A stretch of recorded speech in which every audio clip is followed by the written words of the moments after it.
الفنان أحمد عزمي تعرض لتمزق في أربطة القدم، ده أدى لتأجيل دوره أو مشاهده الخاصة جدا في مسلسل دوران شبرا. دوران شبرا مسلسل من إخراج خالد الحجر. الفنان أحمد راتب انتهى من تصوير دوره في فيلم نزلة السمان من إخراج المخرج محمد شورى. بيشاركوا البطولة الفنانة الكبيرة عفاف شعيب والفنان محمود الجندي والفنان علاء مرسي وميسرة.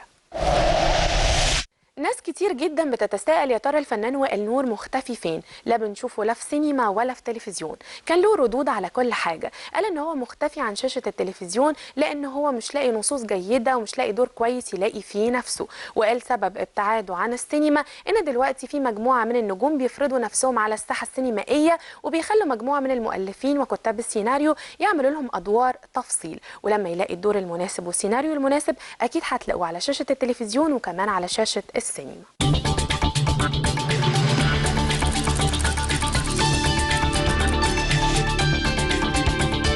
الأوقات الحلوة بتعدي مع حضراتكم بسرعة جدا، علشان كده أخبارنا وتقاريرنا ما خلصتش، لسه في حلقات كتيرة جدا استنوها مع فلاش. شكرا وإلى اللقاء.